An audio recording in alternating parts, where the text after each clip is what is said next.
esta tiene más diapositivas, sin embargo es algo sencillo, ¿no? La clasificación de diabetes en el embarazo. Cuando hablamos de diabetes y embarazo tenemos que dividirlo en dos grupos, ¿ok? Primero que tenemos que entender que la diabetes es la alteración metabólica más frecuente en el embarazo. Ahora, hay dos tipos de diabetes, una pregestacional y una gestacional. La pregestacional va a ser aquella que tiene, o sea, todas las mujeres que ya tenían diabetes antes del embarazo, ¿ya? Que puede ser tipo 1, tipo 2. Y luego está la propia diabetes gestacional. Entonces, si ustedes ven en esta gráfica, lo que nosotros podemos ver es que la mayor parte es diabetes gestacional, o sea, es muy poco frecuente, ¿no? Se va a presentar el 1% de las mujeres que presentan diabetes, la pregestacional, y de esas va a ser diabetes tipo 1, tipo 2, ¿ok? Y luego el resto va a ser diabetes gestacional. Ahora, es lo que les decía, lo más importante es esta clasificación. Tipo 1, la diabetes pregestacional es todo lo que nosotros conocemos, ¿no? Diabetes tipo 1, tipo 2, otros tipos específicos de diabetes, como por ejemplo las MODIs que ya he tenido antes. Y la diabetes propiamente dice. Ahora, teniendo en cuenta la alta prevalencia de diabetes, el incremento que ha existido en los últimos años, siempre que tenemos a una mujer embarazada, lo primero que tenemos que hacer en el primer control es ver si tienen la diabetes, ¿no? O sea, hay muchas mujeres que van a tener todos los síntomas, están embarazadas y en este caso, pues si no les hacemos el control, vamos a pensar que es una diabetes gestacional. Cuando es la primera consulta, nosotros aplicamos los criterios que ya conocemos, los criterios diagnósticos de la glucosa en ayuno, la prueba de tolerancia oral a la glucosa, la hemoglobina glucosilada y también la glicemia al azar. Entonces, muchas veces en la consulta, en una mujer recién de 8 semanas de gestación, ves el laboratorio y tiene 130, ¿no? Entonces, una glucosa en ayuno, entonces ya la clasificas como una diabetes, pregestacional, perdón. ¿Ok? Entonces, cuando hablamos de una diabetes pregestacional, hay que tomar en cuenta, o sea, a medida que vamos estableciendo diagnósticos en los niños que tienen diabetes tipo 1, como ya se ha mejorado su,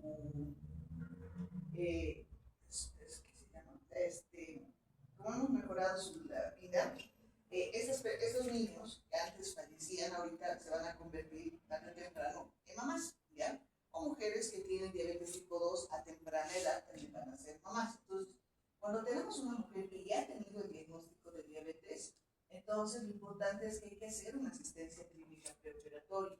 Lo ideal es que en todas las mujeres que han tenido el diagnóstico de diabetes, sea tipo 1 o tipo 2, lo que tenemos que hacer es planear el embarazo, ¿ya? Lo ideal es, tiene que ser una planificación controlada, tiene que estar tanto con el ginecólogo, con la evaluación diagnóstica. ¿Por qué? Porque un embarazo planeado ayuda a evitar el riesgo de malformaciones fetales y disminuye la mortalidad perinatal. De acuerdo a las recomendaciones de la ADA, todas las mujeres que tienen diabetes deben recibir un consejo preconcepcional, o sea, de hacerles entender que cuando existe la diabetes, si esta está descontrolada, hay un alto riesgo de malformaciones, ¿no?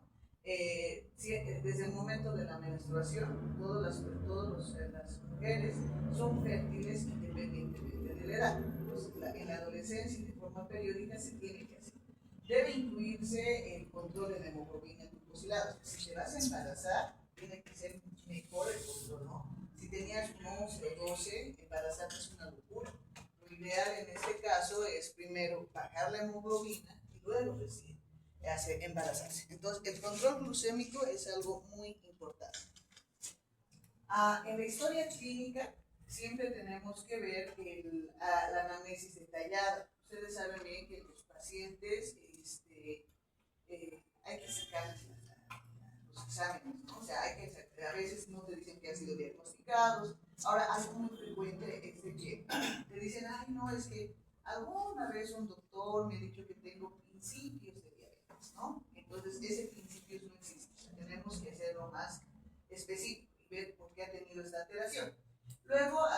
vemos la historia reproductiva, se tiene que, lo clásico, ¿no? De cuando ya pasa el gineco es determinar a la existencia de otras patologías, como la determinación analítica basal, y ver si realmente, a veces queda la duda si es una diabetes tipo 1 tipo 2, ¿no? Dependiendo del manejo, entonces es mejor establecer si es una tipo 1 o una tipo 2 antes del embarazo, porque eso también te orienta más o menos a cómo va a ser el tratamiento. Hay que evaluar la función tiroidea, es sumamente importante, porque si es una diabetes tipo 1, recuerden que las comorbilidades de la tipo 1 es la tiroiditis de Hashimoto, ¿listo? Hay que ver el peso, la talla y la presión arterial. Y las pruebas de laboratorio, que son las más frecuentes, además de la valoración de complicaciones. Y entonces, estos son los laboratorios que vamos a realizar en la primera visita preconcepcional. Siempre, o sea, algo muy importante en la diabetes y en el embarazo es que la glucosa tiene que ser parte prioritaria, ¿sí? Muchas veces, eso es lo ideal que deberíamos pedir en un paciente, en cualquier paciente. Sin embargo, en un paciente con diabetes tiene que ser más estricto, pero muchas veces no lo tenemos. Ahora, si es un paciente con tipo 1, les decía que la asociación con la tiroiditis de Hashimoto es muy importante, entonces se pide la PCH y los anticuerpos anti-TPO. Pero si es una diabetes tipo 2, tenemos que tomar en cuenta que el embarazo por sí solo va a acelerar el proceso para el desarrollo de las complicaciones crónicas. Entonces, imagínense que es una paciente que tiene, no sé, unos 5 años de diagnóstico de diabetes tipo 2, pero que no tiene alteraciones microvasculares. Entonces, cuando existe el embarazo, nosotros tenemos que estar muy seguros del grado o el nivel de la alteración que ha causado el riñón o la diabetes en el riñón. ¿Listo? Entonces, es muy importante evaluar la cociente, la relación entre albúmina y creatinina.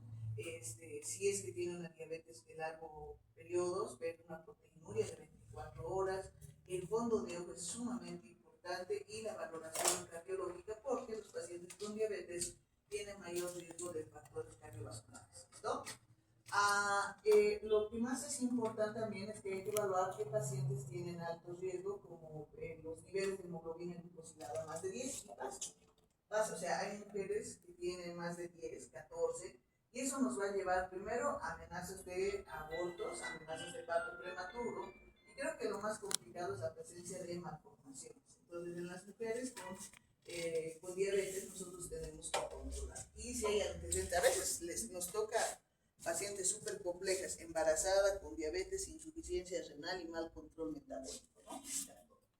Ahora, tenemos que tomar en cuenta que en los pacientes, cuando existe la diabetes, hay todos los medicamentos que normalmente utilizamos en diabetes van a tener un riesgo teratogénico, ¿sí? Entonces, en los hipoglucemiantes no insulínicos, por ejemplo, cuando utilizamos estos, lo que tenemos que hacer es, tenemos que cambiar. Por ejemplo, si estamos utilizando una glibenclamida, hay que cambiar ya a sustitución por insulina. En caso de metformina, la metformina es un punto aparte muy interesante, porque hace algunos años nos decían que se debería quitar, ¿ya? Porque tenía riesgo teratogénico. Sin embargo, hay muchos estudios que están hablando de que hace un mejor control metabólico, ¿no? Y no hay tanto riesgo como hablábamos de las malformaciones. Las insulinas se van a cambiar. Tenemos, recuerden, tenemos las insulinas, los análogos de insulina y los típicos. Entonces, un análogo de insulina, que es de las ultralentas, es la insulina de Gludec, ¿listo? Que esta dura en teoría entre 24 a 48 horas, dependiendo del paciente. Entonces, lo ideal es que te dicen que, pues, porque no tenemos conocimiento, esta insulina está relativamente nueva, debe ser unos 10 años a lo mucho, ya en el mundo. Y esta no conocemos los efectos que va a tener en el bebé. Entonces, lo ideal es cambiar por NPH, ¿listo? Glargina o Detemil, que ya tenemos más experiencia. En cambio, la de Gludec es una muy nueva. También lo mismo pasa con la insulina glulicina. Esta sí ha demostrado que tiene malformaciones, entonces lo ideal es cambiarlas por insulina espártica o liso. Las estatinas, tenemos que tomar en cuenta que son pacientes obesos, la mayoría de los pacientes con dislipidemias, entonces lo ideal en esto es suspensión, ¿ok? Los IECAS y los ARAS, suspensión. Otros hipotensores, la suspensión. Y los antiagregantes, sí, por ejemplo, el ASA, el ácido acetilsalicílico, por el riesgo cardiovascular se puede mantener. ¿Okay? Entonces, cuando es un paciente con diabetes tipo 2, cambia el manejo. Somos totalmente diferentes. Ahora, ¿cuál es el control que deberíamos hacer? Para que tenga un embarazo normal, lo ideal, es que el objetivo es que la hemoglobina glucosilada sea menos de 6.5, ¿sí? Se mantienen las recomendaciones del ADA. Una glicemia basal que tenga entre 70 a 95.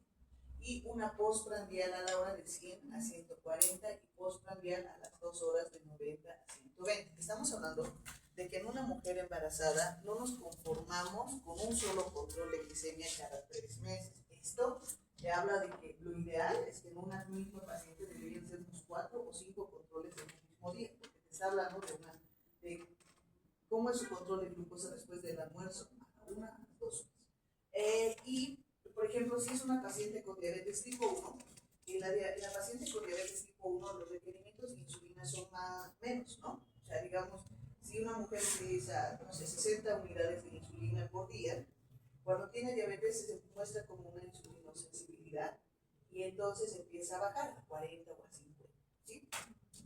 Ahora, nosotros tenemos las dos formas de medir en la diabetes tipo 1. Primero, que es lo típico, que es el control de glicemia, ¿ya? Pero también tenemos que ver que actualmente existen otros mecanismos. Conocemos el monitoreo continuo de glucosa. El monitoreo continuo de glucosa, saben ustedes, en la diabetes tipo 1 es más utilizada, que no es solamente el glucómetro, ¿no? Es un aparato que mide la glucosa intersticial y que dependiendo de la marca nos puede dar hasta 1440 valores de glicemia, ¿ya?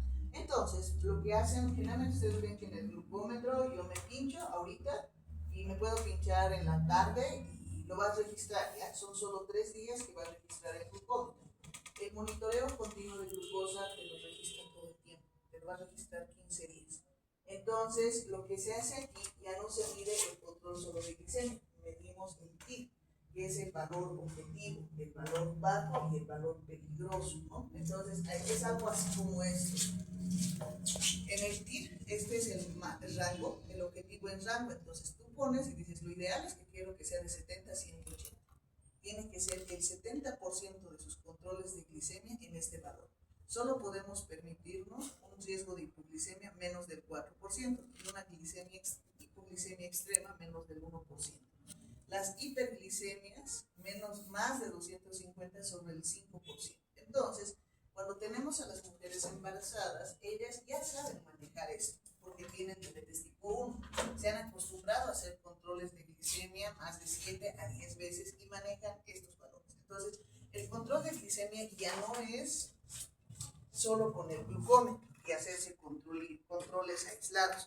Lo ideal es hacer el monitoreo continuo. Y de hecho, por ejemplo, los colombianos, bueno, aquí punto aparte, los colombianos, creo que ha cambiado ahora, pero tenían un sistema de salud muy interesante, donde independientemente de varios seguros, cubre todo, ¿ya? O sea, no importa qué tengas, entrabas y cubría todo. Entonces, tú decías, yo quiero la insulina, la última que en Europa se ha descubierto, no se lo han lanzado hace 2 semanas y te lo compraban. O sea, era así su nivel de seguridad social.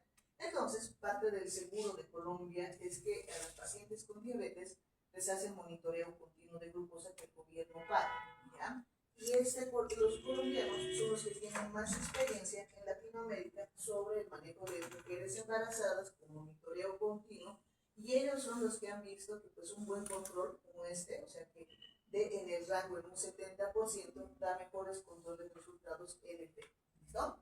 Ahora, esto les quiero informar porque pues digamos, nosotros siempre van a ver que estamos con glucosas preprandiales, postprandiales, hemoglobina glucosilada, pero ya ha venido el monitoreo continuo y ya te dice, ya vamos a cambiar. Y está en la diabetes tipo 2. O sea, ya en la diabetes tipo 2 deberíamos hacer el mismo control. ¿Por qué no lo vemos? Cuestión económica y acceso a la tecnología. ¿Qué es lo que deberíamos hacer en una paciente con diabetes pregestacional? Eso también es importante y creo que no es solo para ella, sino para todas las mujeres. Se supone que cuando una mujer está embarazada no tiene que comer el doble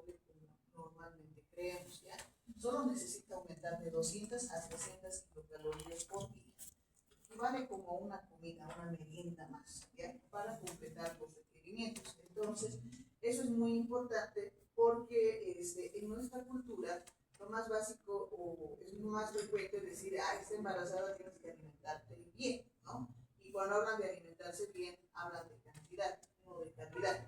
Ahora, ¿cómo va a ser la disposición? Les digo, no tiene que incrementar mucho, tiene que ser como una merienda más saludable y la distribución de las comidas, como ustedes ya saben, ¿no? Los carbohidratos en un 40-50%, se prefieren los complejos antes que los carbohidratos simples, mayor contenido de fibra, las proteínas en un 20% y las grasas en un 30-40%, predominio de poliinsaturados. O sea, no es una dieta especial, ¿no? Es más una dieta propia de los pacientes con diabetes, ¿no?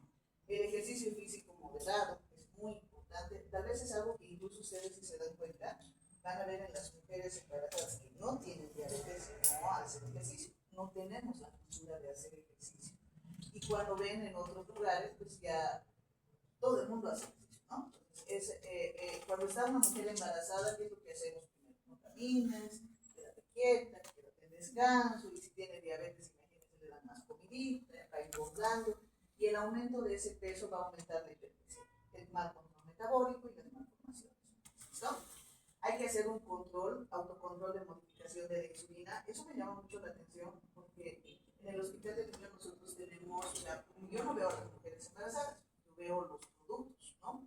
Entonces, en este caso, nosotros vemos los hijos de madres diabéticas, que es mucho más complejo.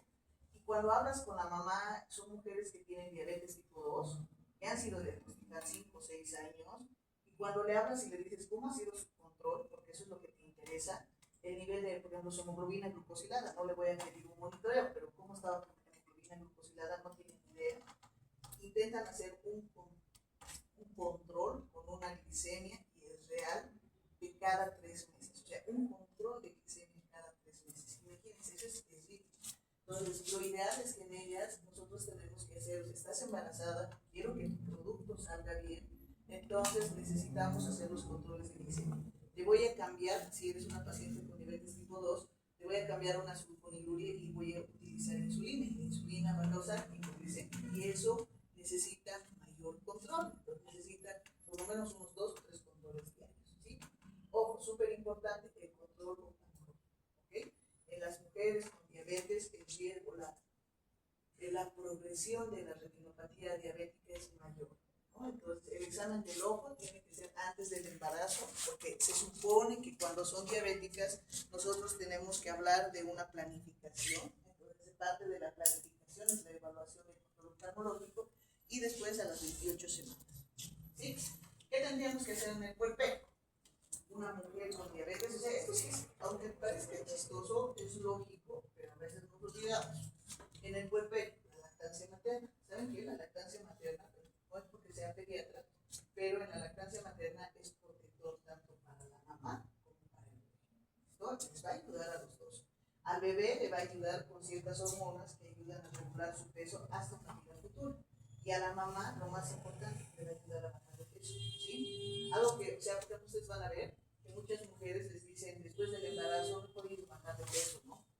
¿Por qué? Porque la lactancia materna, o sea, nosotros, las mujeres cuando estamos embarazadas, engordamos, no porque tenemos que engordar, engordamos para tener reservas para la lactancia del bebé. Entonces, si digamos yo he aumentado mis 12 kilos, de esos 12 kilos, 6 después del embarazo se van a mantener. Si logro hacer la lactancia materna exclusiva y mientras más tiempo, pero una real exclusiva, el peso se va a ir. Entonces, más es esto, porque necesita la lactancia materna, va a ayudar a que la mujer que ha ganado peso baje de peso fácilmente. ¿Sí? Por eso es que también a veces las mamás eso no nos entienden. Ok, el tratamiento farmacológico. De estas, las sulfonilurias de segunda generación, como la gliburida, y sí tiene, no hay problema, ¿no? La gliburida, la metformina, pasa de pequeñas cantidades. Se creo que en algún libro vi un 6% del total de la concentración. Entonces, puedes darle gliburida, metformina, lactancia materna. Otro punto, no todos los medicamentos hacen que se suspenda. Son excepcionales los medicamentos que suspenden la lactancia materna. ¿Listo? Y se ha demostrado que es tan pequeña cantidad que no va a causar hipoglicemia en el bebé. ¿ok? Ahora, lo malo es que el resto de las sulfonilureas sí, no están permitidas. Eso sí, lo tenemos que quitar. La carbosa, las diazolidemionas, análogos péptidos, el GLP-1, los DPP-4, todas estas no se han hecho estudios en lactancia. Tienen que tomar en cuenta que son relativamente nuevos y que no tenemos experiencia. ¿Por qué es importante la diabetes en el embarazo?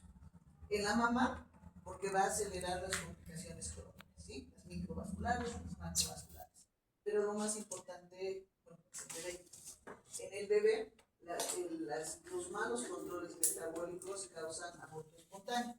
Por sí sola, la diabetes constituye el factor de riesgo para preeclampsia, riesgo de partos prematuros.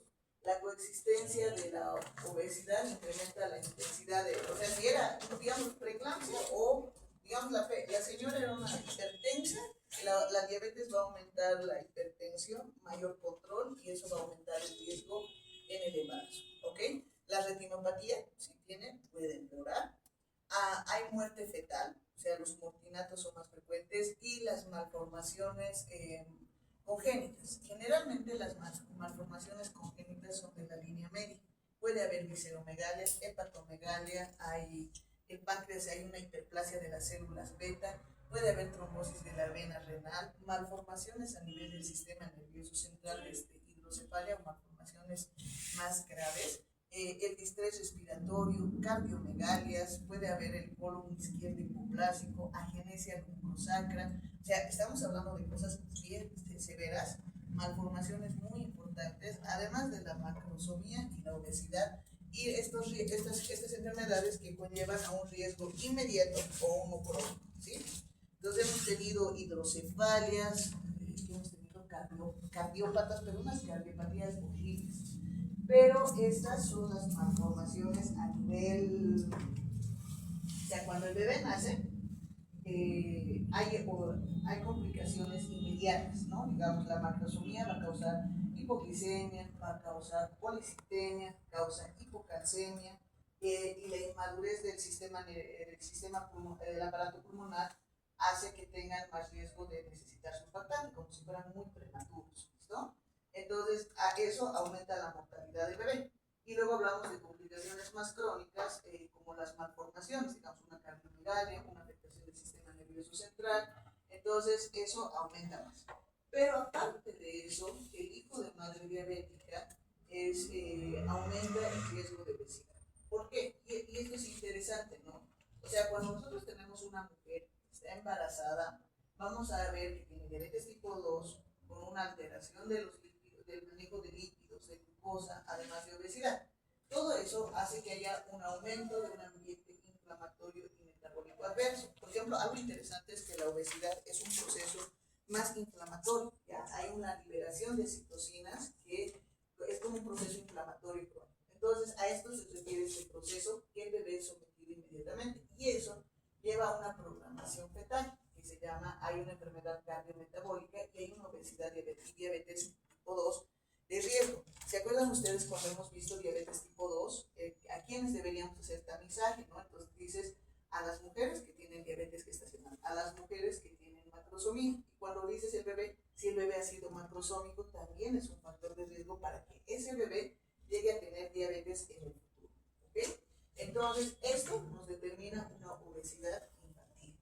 Y esto lleva a un adulto con enfermedades cardiometabólicas, obesidad y diabetes. Entonces, es como un ciclo vicioso donde va aumentando más el riesgo para tener diabetes, que nos puede responder por qué actualmente la población adulta llega a tener diabetes en forma más precoz. Entonces, lo que la mamá come se refleja en el bebé toda su vida. Y luego tenemos la diabetes gestacional. En la diabetes gestacional es toda diabetes diagnosticada por primera vez durante el embarazo. No importa, es diferente a la 1 y a la 2. No importa si necesita o no necesita insulina. No importa el grado de trastorno metabólico. Lo importante es que se presente en el embarazo, ¿sí? En esta diabetes gestacional, normalmente nosotros la diagnosticamos entre el segundo y tercer trimestre del embarazo, ¿ya? Que no es diabetes del antes del embarazo. Entonces, cuando nosotros tenemos el control de glicemia, a la primera, póngale que tiene 80, ¿no? Entonces está normal. Pero si al segundo o tercer trimestre empieza a subir como a 97, 98, ya eso es diabetes gestacional. Cambian los criterios diagnósticos de los otros pacientes. Por eso es que está en otro tema. Entonces, aquí lo que nosotros tenemos que ver es si es antes del primer trimestre, va a ser diabetes tipo 2, que tal vez no hemos diagnosticado bien. Después del segundo y tercer trimestre es una diabetes gestacional. ¿Cuáles son los factores de riesgos para que una mujer tenga diabetes gestacional? El antecedente de los embarazos anteriores. O sea, si, digamos, mamá tiene 2, 3 hijos, entonces hay preguntas si alguno de sus pequeños ha nacido con macrosomía o alteraciones de la glucosa y te dicen, entonces eso es factor de riesgo. Historia de muerte fetal no explicada. El bebé de pronto haya fallecido un orfanato, ¿por qué? ¿No? O sea, cuando llega al embarazo al final y que muera, algo ha pasado. La obesidad en la mamá empieza a engordar y macrosomía en partos previos. Muchas veces las mamás y los médicos no reconocemos esta diabetes gestacional y solo el bebé nace como un gigante, ¿no? 4, 5 kilos, y para ellos es normal. Yo tengo una paciente que su primer hijo, 3,800, el segundo, 4,200, el tercero, no, 4,600 y el tercero, 5,200. Y nunca le han dicho a la mamá que desde el segundo embarazo para mí era una diabetes gestacional, ¿no? Entonces, el antecedente de familiar, la historia de diabetes tipo 2, la edad avanzada, cuando les hacen el examen de orina, un hallazgo de glucosuria y la prueba de tolerancia oral sospechosa antes del embarazo previo. O sea, le hacemos, a lo malo de la diabetes gestacional es que hay muchas discusiones sobre cuál es el término que se debe utilizar, pero las pruebas de tolerancia pueden salir inconclusas, ¿no? En la segunda, pero en la tercera gestación, por ejemplo, el paciente va a empezar a manifestar más parámetros. Ahora, ¿qué es lo que pasa? En una diabetes gestacional hay aumento de la producción de glucosa, disminución de la sensibilidad de la insulina, un aumento de la secreción de insulina y un aumento de las hormonas contrarregulares. Entonces, muy similar a la diabetes tipo 2. Entonces, por ejemplo, aquí en la línea roja es una mujer no embarazada, ¿sí? Y la azul es una mujer con embarazo. Entonces, nosotros lo que podemos ver es que hay un pico de elevación de la glucosa que es concordante con la elevación de la insulina. Entonces, entre una mujer embarazada y una mujer no embarazada se puede ver la diferencia en la producción, el incremento de la producción de glucosa. Esto hace que tengamos que producir más insulina, pero hace como una resistencia que no podemos terminar de explicar por qué, y disminuye la sensibilidad a la insulina, como si fuera una diabetes tipo 2, ¿ya? Y aumenta las hormonas contrarreguladoras. Entonces, lo que tenemos que ver es que es una mamá que tiene factores de riesgo preconcepcionales, lo que hemos visto, si hay resistencia periférica a la insulina o una producción insuficiente de la insulina, y en este caso, lo que tenemos que ver es que hay una producción endógena de glucosa excesiva, hay mayor producción de glucosa, hiperglicemia, hay una resistencia periférica a la insulina con disminución de la absorción, la hiperglicemia. Ahora, ¿qué es lo que va a pasar? Esta hiperglicemia va a pasar al bebé y va a causar hiperglicemia, hiperinsulinemia, porque el bebé tiene glucosa, o sea, tiene sus células beta, las células beta van a responder a la glucosa y esto va a causar la hiperinsulinemia, ¿sí? O sea, el bebé va a tener hiperinsulinemia. Y eso, la insulina, es la que va a hacer principalmente para el riesgo de incremento de peso. O sea, por ejemplo, los bebés, los in útero, los fetos, lo que hacen es crecer y la hormona, la insulina, actúa muy similar a la hormona de crecimiento. Es anabólica, lo hace crecer, incrementa peso, tamaño, le gusta acumular todo, ¿no? Entonces, lo hace gordito al bebé, lo hace macrosómico, y cuando nace, el riesgo de hipoglicemia es importante porque este bebé está acostumbrado a manejar unos 150, 200 miligramos de glucosa de la mamá. ¿Qué le pasa? Produce la cantidad de insulina. Nace el bebé y no hay esa glucosa, entonces cae, y eso es riesgo para la hipoglicemia neonatal. De pronto el bebé que manejaba 200, al día siguiente que nace, tiene que manejar entre 40 a 50, entonces eso le causa problemas. Y hay como como una hiperplasia de las células beta, porque nosotros identificamos la producción de las células beta que producen más insulina. Es transitorio hasta que las células beta se acostumbren a que no deben producir más insulina, ¿ya? En esto, bueno, va principalmente, en este caso, es lo que les decía de glicemia persistente, que va a difusión de la placenta hacia el feto, y esta va a liberar los sustratos de crecimiento fetal y van a causar la macrosomía, con activación de todo. Al bebé lo volvemos diabético y su cuerpo tiene que responder y se acostumbra. Ahora, ¿cuál es la gran pregunta? ¿Cómo hacemos el diagnóstico de diabetes? ¿Ya? Es una gran discusión que fíjense que he tratado de entender, pero es bien compleja. Entonces tenemos primero la Asociación de Colegio Americano de Ginecólogos Obstetras, ¿no? Ellos dicen que nosotros deberíamos hacer, pero son de Estados Unidos, ¿no? Para ellos lo mejor para hacer el diagnóstico de diabetes gestacional es hacer dos pruebas. Primero es la prueba de tamizaje, el primer paso, y luego la prueba diagnóstica.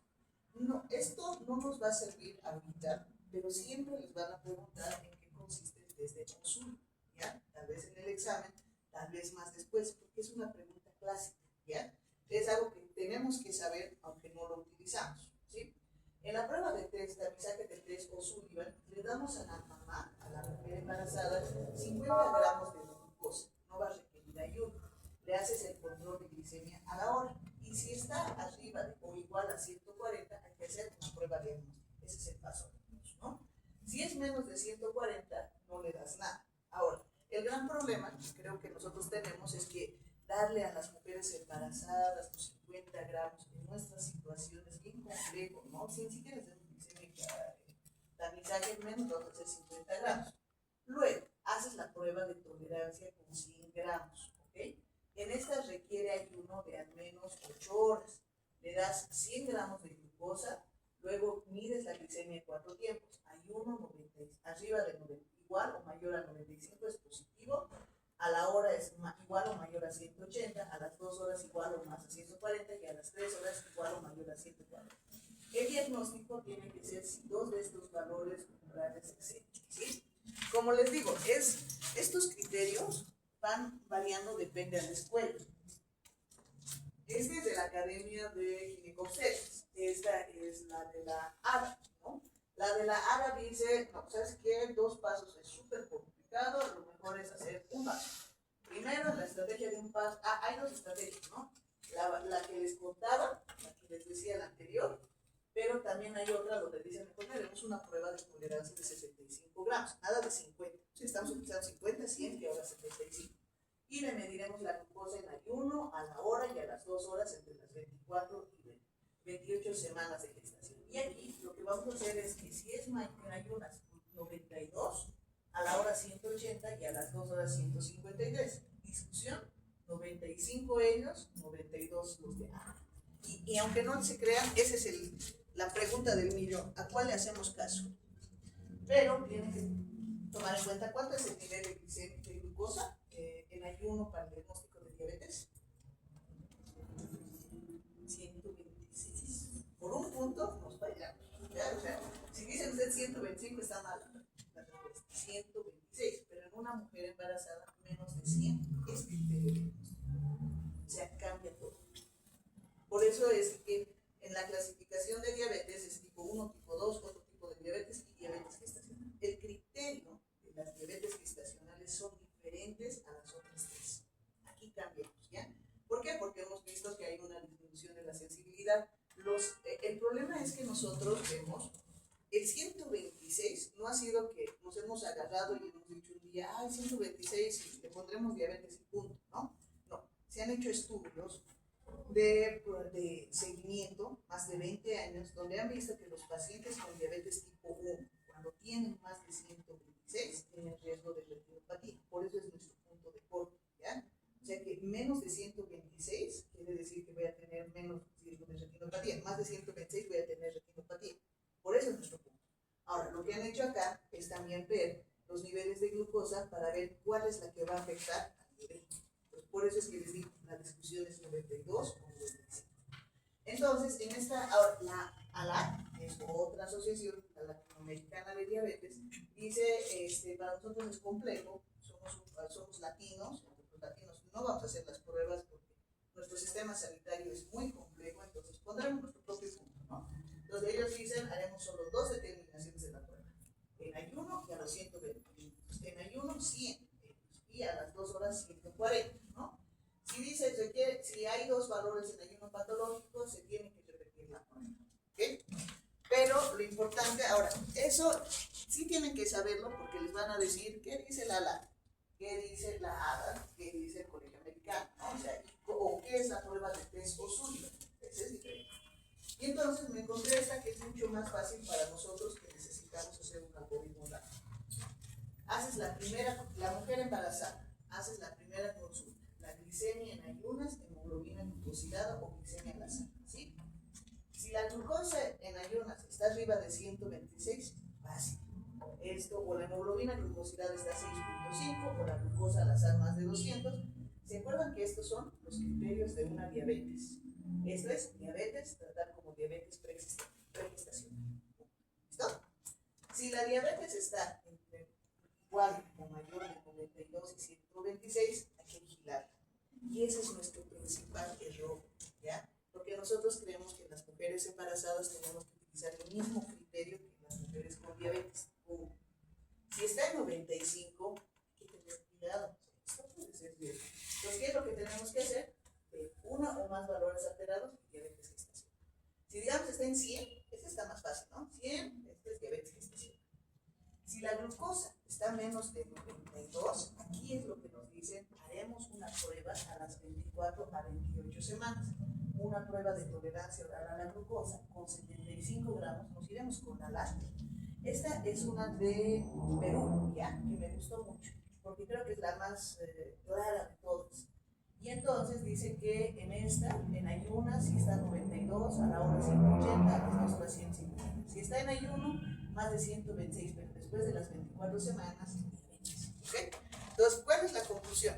Que todas las malformaciones que nosotros estamos viendo, que llegan a diabetes, hijos de madres diabéticas en el hospital del niño, es porque no sabemos hacer el diagnóstico de diabetes gestacional, ¿sí?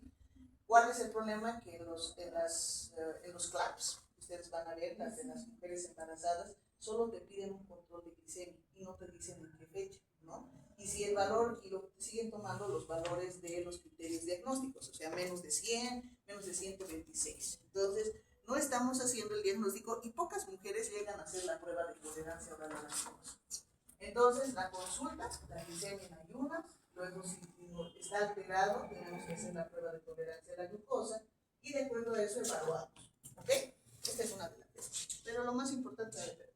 Ahora, ¿qué hacemos? Ok, hemos tenido el diagnóstico de una mujer con embarazo, el diabetes gestacional. Hay que hacer consecuencia de nutrición.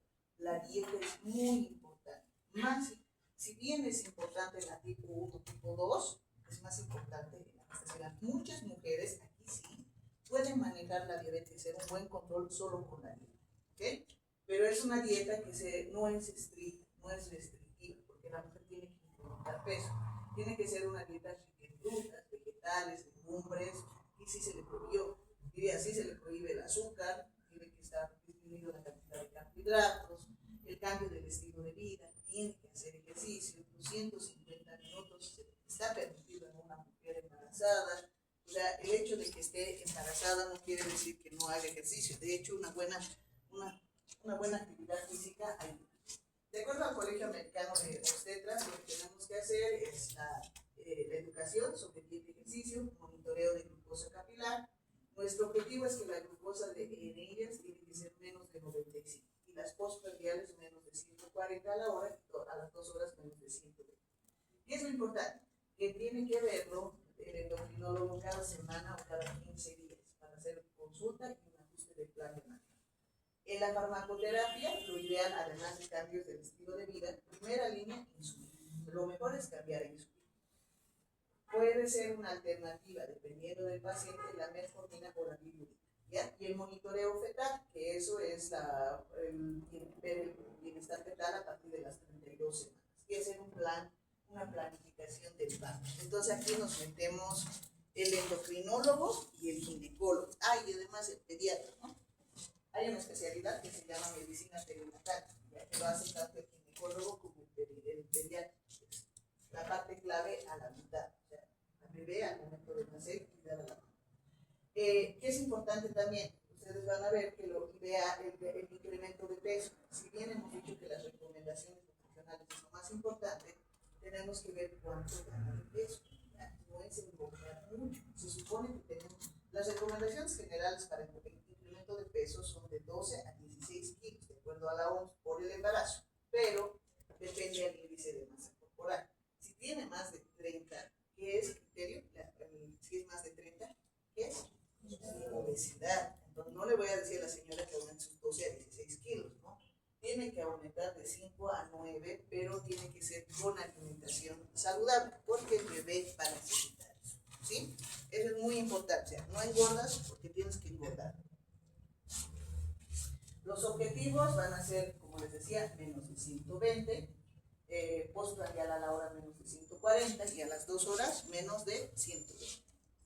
El tratamiento, pues es la insulina, lo que hemos dicho, pero siempre, digamos, si es un paciente, necesita poca insulina, no es mucha cantidad, ¿ya?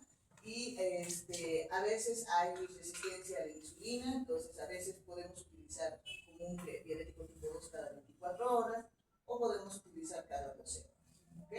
A veces se necesita, lo importante es que mantengamos la glicemia. Uy, están cansados. Las sulfonilurias traspasan la barrera placentaria, estamos hablando de que la híbrida sería la única que nos estarían permitida, aunque tiene sus efectos, ¿no? Sus contras. Aquí miren, dice que no se recomienda, y en algunos dicen, estamos empezando a utilizar, vamos a ver cómo nos va, ¿ok? Tal vez en unos 2 años les vamos a decir, no, ya cambiar, sí está permitido. La metformina atraviesa la barrera placentaria, como siempre, la metformina nunca causa hipoglicemia, ni en el bebé, ni en la mamá, ¿verdad? Y lo malo es que solo si vas con metformina y no vas con, y no hay los cambios dietéticos, no va a funcionar, ¿ya? Entonces, es también súper importante porque a veces piensan que solo con eso vamos a mejorar. ¿Qué es lo importante? Hay que hacer controles obstétricos. El ginecólogo es un embarazo de alto riesgo, tiene que verlo cada 15 días.